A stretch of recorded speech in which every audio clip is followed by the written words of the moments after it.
students, good morning to all of you. I am Brahmendra sir, physics faculty. Dear students, in our previous lecture we discussed about most important topic, Ohm's law. So today we further proceed Ohm's law. So dear students, in Ohm's law we study about the relation between applied potential difference V and current flowing through the conductor I. तो प्यारे बच्चों, जब आपने Ohm's law को study किया तो वहां से आपके पास एक कांस्टेंट बना और that is resistance of the circuit. So today we discuss about what is resistance, right? So right down first topic आपका रेजिस्टेंस. काफी इंपोर्टेंट टॉपिक है प्यारे बच्चों, रेजिस्टेंस. इसका सिंबल होगा आर. ठीक है, अब देखो भाई रेजिस्टेंस बना कैसे. तो प्यारे बच्चों, पहले हम कंसेप्ट को क्लियर करते हैं, उसके बाद डेफिनेशन पे चलेंगे. तो डेफिनेशन हमें कुछ भी रटना नहीं है, हमें चीजों को समझ के चलना है कि भाई वो बना कैसे. प्यारे बच्चों, जब किसी भी कंडक्टिंग वायर को आप बैटरी से कनेक्ट करते हैं तो उस कंडक्टिंग वायर में क्या फ्लो करेगा? करंट फ्लो करेगा. डेफिनेटली होगा ऐसा. ठीक है. सो प्यारे बच्चों, जैसे ही आपने इस कंडक्टिंग वायर को बैटरी से कनेक्ट किया तो इस वायर में करंट फ्लो हुआ. करंट फ्लो होगा तो ये वायर अपने आप को हीट करेगा. वायर हीट होगा तो यहाँ पे कुछ रेजिस्टेंस बनेगा. क्या बनेगा? रेजिस्टेंस. और प्यारे बच्चों, ये जो रेजिस्टेंस है इसको बनाने वाला कौन है? करंट. और ये रेजिस्टेंस इस करंट को फर्दर क्या करेगा? अपोज करेगा. बात समझ आ रही है? सो रेजिस्टेंस का बेसिक वर्क क्या है? To oppose the current. ठीक है. और करंट किससे बनता है? चार्ज के फ्लो से. सो डेफिनेशन क्लियर हो गया, घटना कुछ नहीं है. सो स्टेटमेंट में आप कह सकते हैं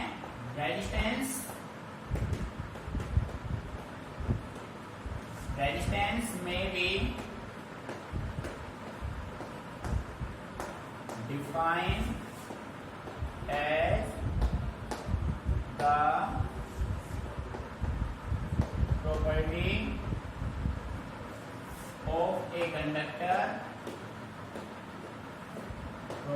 of a conductor to resist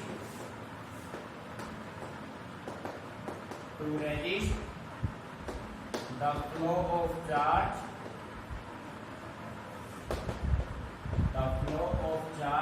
from it.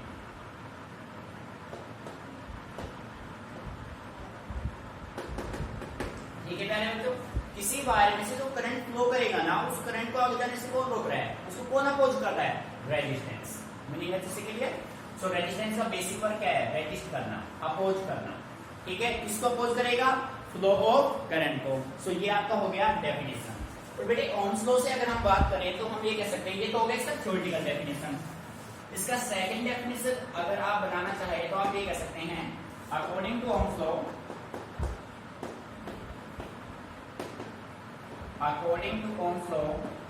V is equal to IR. सो प्यारे बच्चों, R is equal to V upon I. सो यहां से जो डेफिनेशन बनेगी वो डेफिनेशन आपकी होगी मैथमेटिकल. ठीक है. सो आप कह सकते हैं resistance of a conductor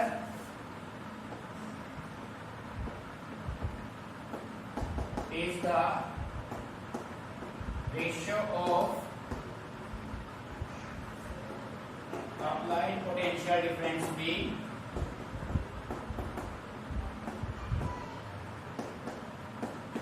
to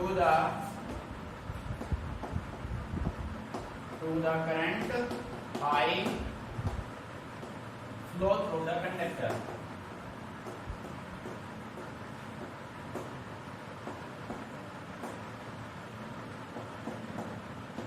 तो ध्यान दीजिए, डेफिनेशन बेसिकली आपको हमेशा थ्योरेटिकल ही पुट करनी है, ये वाली डेफिनेशन. ठीक है. मैथमेटिकल आपका सेकंड ऑप्शन रहेगा. क्लियर बेटे? मैथमेटिकल आपने ओम्स लॉ से डेफिनेशन बनाई है. मैथमेटिकल आपने पाया resistance of a conductor is the ratio of applied potential V to the current I flowing through the conductor. So R आपका हो गया V अपॉन I. ठीक है प्यारे बच्चों. अब हम बात करते हैं what is the SI unit of resistance.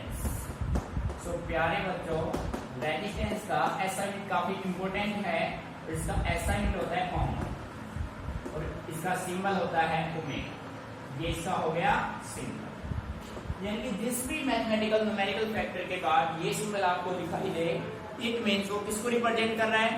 Resistance को. ठीक है. अब प्यारे बच्चों, इसके बेस पे अपने पास एक क्वेश्चन बनता है, इंपोर्टेंट क्वेश्चन है, आपसे पूछा जाएगा डिफाइन 1 ओम। ठीक है, तो यहाँ पे अपना नेक्स्ट टॉपिक बनेगा डिफाइन 1 ओम। ठीक है, ये आपका क्वेश्चन है। तो प्यारे बच्चों, आंसर में देखो 1 ओम को हम डिफाइन कर देंगे मैथमेटिकल वे में। बिल्कुल सिंपल कंसेप्ट है। देखो as we know that R is equal to V upon I। So प्यारे बच्चों, R का यूनिट क्या हो गया? Ohm. How many ohm? 1 ohm. V potential 1 volt, और प्यारे बच्चों करंट कितना हो गया? 1 एम्पियर। करंट कितना हो गया? 1 एम्पियर। अब देखो बिल्कुल सिंपल कंसेप्ट है।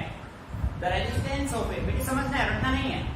The resistance of a conductor is said to be 1 ohm when 1 ampere current is flowing by applying a potential of 1 volt। या फिर इसी को हम थोड़ा रिवर्स कर सकते हैं, आप ऐसे भी कह सकते हैं the resistance of a conductor is said to be 1 ohm when 1 ampere current flowing by applying a potential of 1 volt, or when a potential of 1 volt is applied to it, then a current of 1 ampere flowing through it।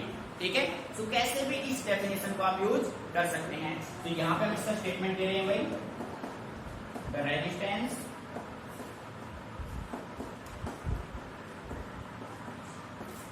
Of a conductor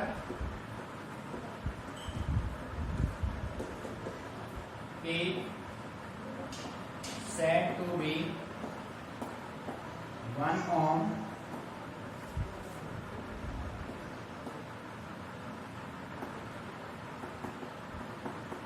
if a current of 1 ampere is flowing through it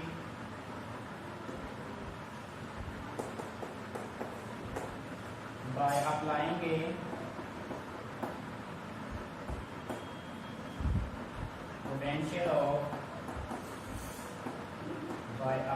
potential of 1 volt। देखो यहाँ पे 1 volt, यहाँ पे 1 ampere, और यहाँ पे जो resistance होगा वो आपका क्या होगा? 1 ओम। देखो किसी भी कंडक्टर का रेजिस्टेंस 1 ओम कब होगा? जब आप उस पे 1 वोल्ट के पोटेंशियल को अप्लाई करें तो उसमें कितना करंट फ्लो करे? 1 एम्पियर। मैंने क्लियर? तो प्यारे बच्चों, मैं बार बार कह रहा हूँ आपसे, आपको गलती से भी रटना नहीं है, चीजों को समझ के चलना है। ठीक है, कोई भी डेफिनेशन रखनी नहीं हमें। ठीक है, तो अच्छे से नोट कीजिए, कोई प्रॉब्लम है पास में।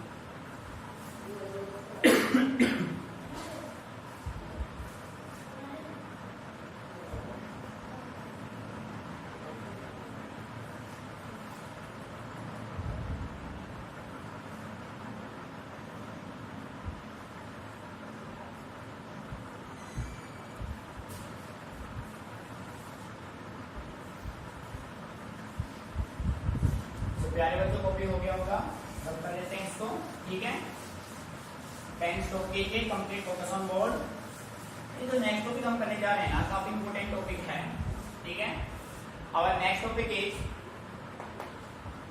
Factor on which resistance depends. बेटे इस टॉपिक पे न्यूमेरिकल भी आपके बनते हैं, इंपोर्टेंट टॉपिक है भाई। आपको ये बताना है तो कौन कौन से फैक्टर है जिन पे resistance of a conductor depends, किन किन पे रेजिस्टेंस डिपेंड करेगा। ठीक है, सो प्यारे बच्चों, फर्स्ट फैक्टर आपका होगा nature of material.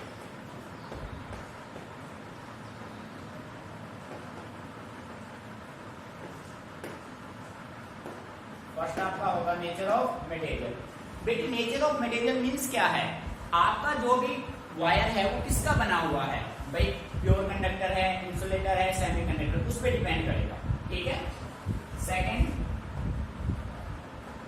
Length of conductor, और बेटे लेंथ के साथ ही कैसे वेरी करेगा? Directly proportional. So R directly proportional किसके साथ करेगा? लेंथ के साथ। इट मीन्स अगर आप लेंथ को 2 टाइम्स करेंगे ना, तो प्यारे बच्चों रेजिस्टेंस भी कितने टाइम हो जाएगा, 2 टाइम्स। जब डायरेक्टली प्रोपोर्शनल का साइन हो तो लेफ्ट में जो चेंज होगा सेम राइट में होगा, जो राइट में होगा सेम किसमें होगा, लेफ्ट में। Meaning clear. Third point, area of cross section of the conductor. और बेटे एरिया पे कैसे डिपेंड करेगा, इनवर्सली। देखो भाई अगर आप एरिया को इंक्रीज करेंगे तो रेजिस्टेंस क्या होगा, डिक्रीज होगा। बेटे जब इनवर्सली का साइन हो तो अगर एक की वैल्यू आप इंक्रीज करेंगे तो सेकंड का क्या होगा, डिक्रीज होगा। इसको डिक्रीज करेंगे तो ये क्या होगा, इंक्रीज होगा।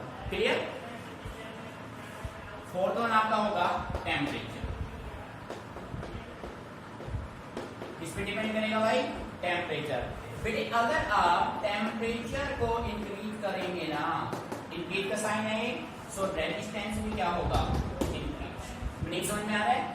Means resistance of a conductor is directly proportional to the resistance of the conductor is directly proportional to the temperature. आप अगर किसी प्योर कंडक्टर के टेम्परेचर को इंक्रीज करेंगे तो प्यारे बच्चों उसका रेजिस्टेंस भी क्या होगा, इंक्रीज होगा। मीनिंग अच्छे से क्लियर। ये 4 फैक्टर हैं जिन पे रेजिस्टेंस क्या करता है, डिपेंड करता है। ठीक है। और बेटे इन्हीं के बेस पे अब हम एक न्यूमेरिकल को सोल्व करते हैं। देखो ध्यान से, बिल्कुल अभी राइटिंग नहीं करना है कुछ भी। क्वेश्चन आपको दिया हमने, if length of a wire becomes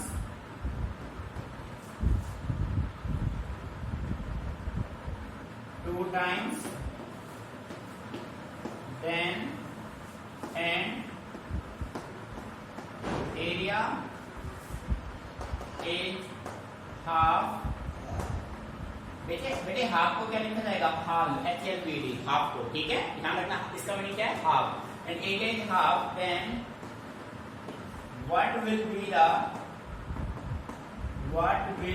the change in its resistance। ये आपको ये बताना है कि जो न्यू रेजिस्टेंस होगा वो क्या होगा। ठीक है। सो सबसे पहले क्वेश्चन को अच्छे से रीड कीजिए, सारे फैक्टर अपने माइंड में आप रखिए। ठीक है भाई, लेंथ कैसे वेरी कर रहा है, डायरेक्टली। एरिया कैसे वेरी कर रहा है, इनवर्सली। सो आप ये कह सकते हैं as we know that answer में H R इसके प्रोपोर्शनल है प्यारे बच्चों, L के, और इनवर्सली किसके है, A के। मीनिंग समझ में आ रहा है। सो अब देखो क्वेश्चन की अगर हम बात करें तो यहां से आप ये कह सकते हो R, बेटे L को कितने टाइम कर रहा है, देखो L को किया 2 टाइम, यानी कि 2L। न्यू एरिया की अगर हम बात करें 2L, एरिया कितना कर रहा है, एरिया को हाफ कर रहा है। Half means 1/2 it means new resistance आपका जो होगा R डैश जो आपका होगा वो आपका क्या हो जाएगा, क्या हो जाएगा भाई, 4L/A। सो प्यारे बच्चों आप कह सकते हैं R dash 4R, hence resistance becomes 4 times. क्या तो रेजिस्टेंस कितना हो जाएगा, 4 टाइम। भाई ये था अपना रिलेशन। न्यू रेजिस्टेंस जो होगा L आपने कितना कर दिया, 2L, A आपने क्या कर दिया, A/2। ठीक है। सो न्यू रेजिस्टेंस क्या होगा, 4 times of initial. Clear, note it down.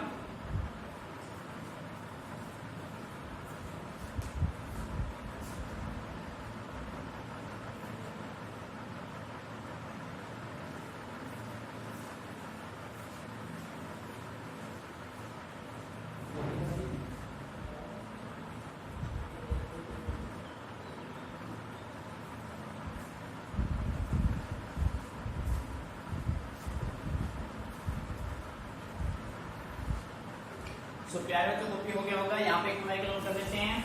Advance stop writing and observe board clearly. तो प्यारे बच्चों नेक्स्ट न्यूमेरिकल आपके पास कुछ ऐसे है, if length of a wire made twice keeping its area same then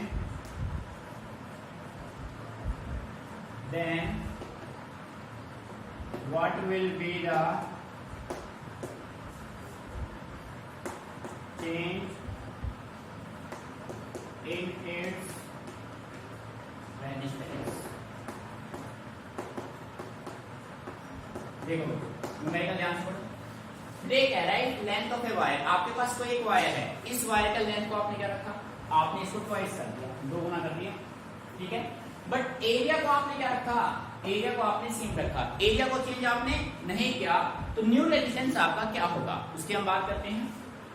तो आंसर में अगर हम बात करें, as we know that R L upon A, so प्यारे बच्चों आर डैश आपके पास क्या हो जाएगा, देखो आर डैश बेटे लेंथ को कितना क्या इसमें 2 टाइम्स 12 हो गया, ए अपना क्या है सेम, सो आर डैश अपना क्या हो गया 2r, hence resistance becomes twice, resistance भी क्या हो जाएगा twice। मैंने क्लियर, सो प्यारे बच्चों इस टाइप के न्यूमेरिकल आपके पास बनेंगे जनरल, ठीक है। अब इनके अलावा देखो प्यारे बच्चों एक टाइप आपके पास और बन सकता है, और वो टाइप है क्या उसके बारे में डिस्कस करते हैं। एक क्वेश्चन और आपका इसको देखो,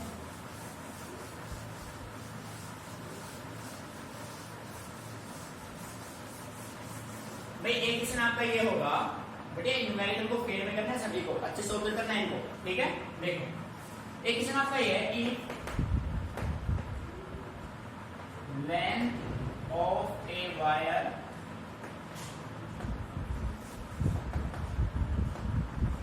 made twice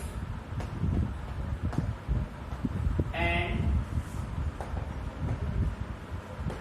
radius is half, then what will be the change in its resistance। यार तो ध्यान से देखो यहाँ पे क्या आ गया रेडियस, अभी रेडियस का तो आपको कोई रिलेशन ही नहीं किया आपने, सो रेडियस को आप कैसे सोल्व करेंगे। देखो भाई बेटे किसी ने कह रहा है आपने ना लेंथ को ट्वाइस कर दिया और एक रेडियस को आपने क्या कर दिया हाफ कर दिया, रेडियस क्या कर दिया आपने हाफ कर दिया, तो रेजिस्टेंस में क्या इफेक्ट होगा। अब जो आपने फैक्टर स्टडी किए हैं किसी भी फैक्टर में हमने रेडियस का जिक्र ही नहीं किया है, तो वे कैसे सोल्व करेंगे वो देखो।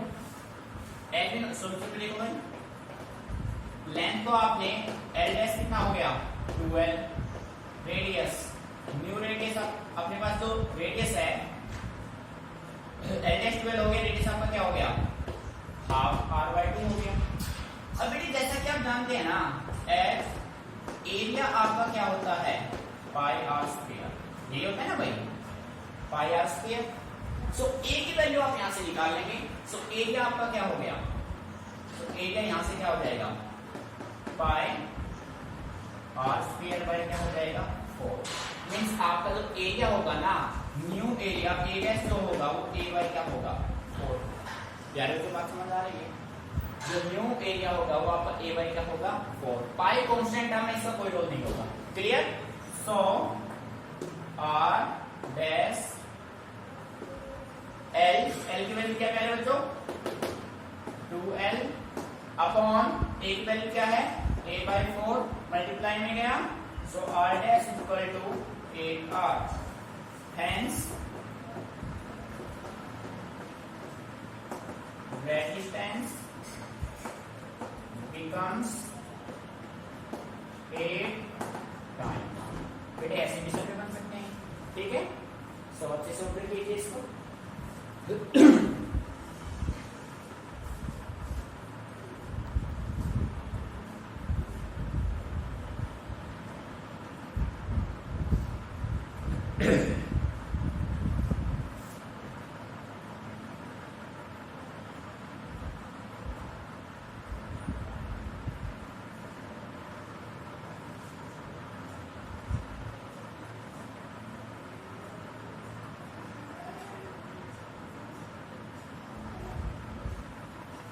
सो प्यारे बच्चों, कंप्लीट क्लियर? तो कर लेते हैं इसको। देखो भाई बेटा, अपना नेक्स्ट टॉपिक होगा रेजिस्टिविटी। ठीक है, रेजिस्टिविटी अच्छा टॉपिक है, स्टडी करना। बेटा नेक्स्ट टॉपिक आपका है रेजिस्टिविटी। रेजिस्टिविटी इसका सिंबल है रो। सिंबल क्या है इसका? रो। अब देखो रेजिस्टिविटी होता क्या है। ठीक है, मैं आपसे पहले कह रहा हूं, बार बार कह रहा हूं कि बेटे रटना तो है ही नहीं, हमें कंप्लीट इसको समझ के चलना है। ठीक है, तो देखिए as we know that R proportional L by A होता है। और प्यारे बच्चों, जब आप कभी भी इस साइन के डायरेक्टली प्रोपोर्शनल के साइन को रिप्लेस करेंगे तो वहां पे क्या यूज करेंगे? कोई कांस्टेंट यूज करेंगे। तो आपने क्या किया, यहाँ पे कांस्टेंट यूज किया rho L upon A. This rho is constant of proportionality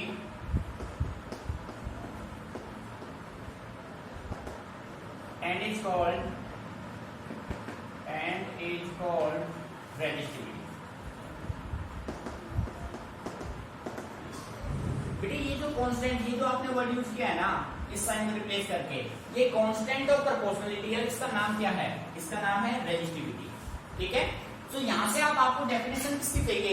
आपको डेफिनेशन चाहिए रेजिस्टिविटी की। सो आप कह सकते हैं रो इज इक्वल टू, बेटे क्या हो जाएगा? R A upon L. भाई आर ए और एल कहां जाएगा? डिवाइड में। ठीक है, ये आपका बन गया रिलेशन। सो प्यारे बच्चों, हम कंडीशन मान लेते हैं इफ। ध्यान देना, मेन पॉइंट है कंडीशन पे काम करेगा। If A is equal to 1 metre square and L is equal to 1 meter, then दोनों की वैल्यू पुट करेंगे तो अपना रो किसके बराबर हो जाएगा? R। प्यारे तो ध्यान देखिए, आपने कंडीशन मेंटेन की है। आपने मान लिया कि एरिया 1 मीटर स्क्वायर हो जाए, लेंथ 1 मीटर हो जाए। अगर ऐसा होता है तो रेजिस्टिविटी आपका कितना हो जाएगा? किसके बराबर हो जाएगा? रेजिस्टेंस। ठीक है, तो डेफिनेशन यहां से अब हम बनाते हैं। ऑब्जर्व करना अच्छे से, रटना नहीं है काम कहीं से भी। द रेजिस्टिविटी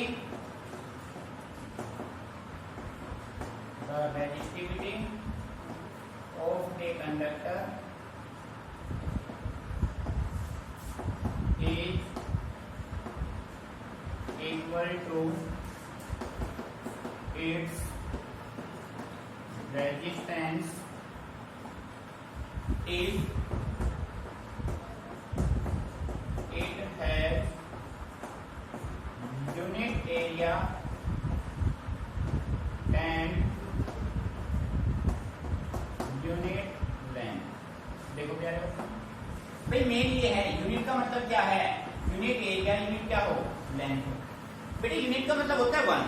अगर किसी कंडक्टर का एरिया होता है 1 मीटर स्क्वायर, लेंथ होता है 1 मीटर, तो उस कंडक्टर के रेजिस्टेंस और रेजिस्टिविटी बोथ आर सेम। बात समझ आ रही है? तो ये आप कभी भी ये नहीं कह सकते कि किसी भी कंडक्टर के रेजिस्टेंस और रेजिस्टिविटी सेम होते हैं। किसी भी कंडक्टर के रेजिस्टिविटी और रेजिस्टेंस सेम होंगे, किस पे डिपेंड करता है? कंडीशन पर। कंडीशन क्या है कि उस कंडक्टर का एरिया हो 1 मीटर स्क्वायर, उस कंडक्टर का लेंथ कितना हो? 1 मीटर। अगर ये कंडीशन फॉलो करता है तो उस कंडक्टर के रेजिस्टिविटी और रेजिस्टेंस दोनों क्या होंगे? सेम। Meaning clear? तो प्यारे बच्चों, अब हम बात करते हैं इसका एसआई यूनिट। देखो बेटे, अब ऐसा यूनिट रटना नहीं है। आप यहां से देखो, रेजिस्टेंस का क्या है? ओम। एरिया का मीटर स्क्वायर, लेंथ का मीटर, एक कैंसिल हो गया तो इसका क्या आएगा? ओम मीटर। और प्यारे बच्चों, ये इसका होगा सिंबल ऐसे, ओम मीटर। ठीक है, अच्छे से ऑब्जर्व करना है इसको। ये हो गया आपका resistivity. Clear? Note it down.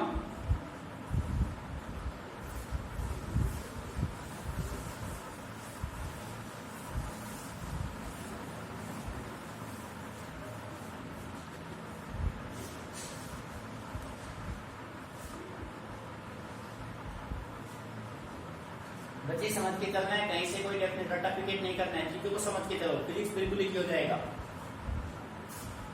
तो प्यारे बच्चों, नेक्स्ट टॉपिक अपना है कंडक्टिविटी।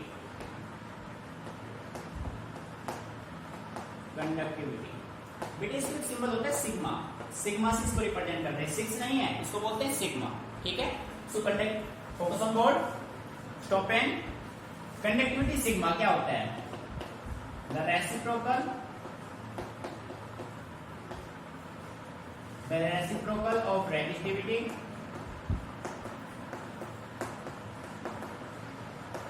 Is called conductivity. प्यारे बच्चों, रेजिस्टिविटी का रेसिप्रोकल क्या होगा? कंडक्टिविटी होगा। सो आप कह सकते हैं सिग्मा इज इक्वल टू 1/ρ। ये होगा आपका मैथमेटिकल फॉर्मूला। इसकी एसआई यूनिट की अगर हम बात करें तो प्यारे बच्चों, इसका एसआई यूनिट आपका क्या होगा?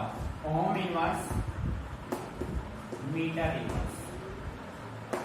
और आपका जो रिलेशन बनेगा वो आप ऐसे बनाएंगे, ओम इनवर्स मीटर इनवर्स, ठीक है। Any problem? क्लियर? सो प्यारे बच्चों, नेक्स्ट टॉपिक अपना होगा, नेक्स्ट टॉपिक आपका होगा कंडक्टेंस। कंडक्टेंस सिंबल इसका होगा G, ठीक है। बेटे पूरा फोकस बोर्ड पे कीजिए, चीजों को समझिए, समझ में नहीं आता उसी टाइम पूछो आप, ठीक है। कंडक्टेंस, द रेसिप्रोकल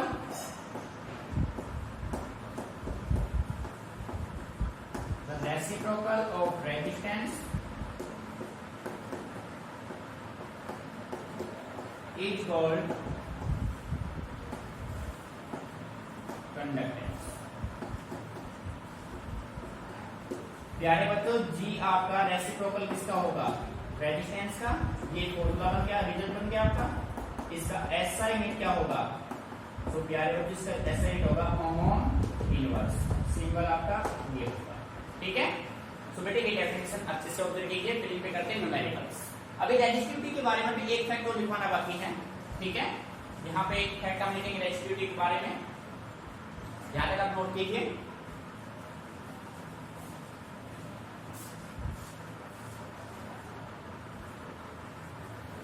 सो प्यारे बच्चों, यहाँ पे देखिए एक मोस्ट इंपोर्टेंट फैक्ट है जो कि एग्जाम में पूछा जाता है आपसे। यहाँ पे नोट कीजिए आप, इंपोर्टेंट, टिक कर लो। The resistivity of a conductor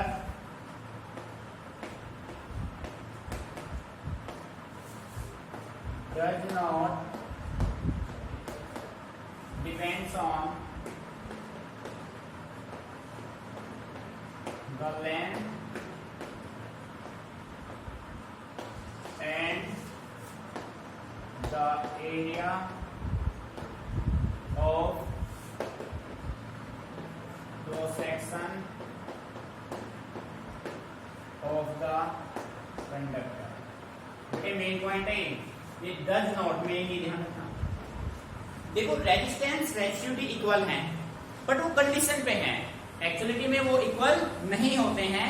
और जैसा कि आप जानते हैं बेटे, रेजिस्टेंस जो है वो लेंथ पे डिपेंड करता है, एरिया पे डिपेंड करता है, ठीक है, नेचर ऑफ मटेरियल पे डिपेंड करता है, टेम्परेचर पे डिपेंड करता है। बट रेजिस्टिविटी लेंथ पे डिपेंड नहीं होगा, एरिया पे डिपेंड नहीं होगा। जो रेजिस्टिविटी है ना, वो ओनली डिपेंड करेगा, रेजिस्टिविटी ओनली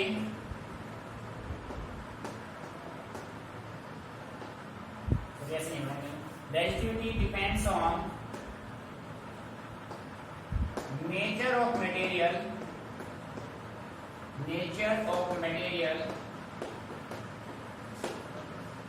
only। बेटे मेन पॉइंट है आपका ये ओनली किस पे डिपेंड करेगा? बस नेचर ऑफ मटेरियल पे। इसके अलावा रेजिस्टिविटी किसी पे भी डिपेंड नहीं करेगा। और इस पे बेटे डेफिनेटली एमसीक्यू में क्वेश्चन आपके पास डेफिनेटली बनेगा, ध्यान रखिए, ठीक है। मेन फैक्ट है आपका ये, क्लियर। और प्यारे बच्चों, जो भी आपको करा दिया है सब कुछ आपके फिर नोट में कंप्लीट होना चाहिए और रफ में प्रैक्टिस डेली का डेली होना चाहिए, ठीक है। प्यारे बच्चों, अगर आप ऐसा कर लेते हैं, डेली का काम डेली, और चीजों को समझ लेंगे, तो फिजिक्स से आसान आपके लिए कुछ भी नहीं होगा, ये मैं गारंटी से कह सकता हूँ, ठीक है। तो प्यारे बच्चों, दिस इसको ऑब्जर्व कीजिए।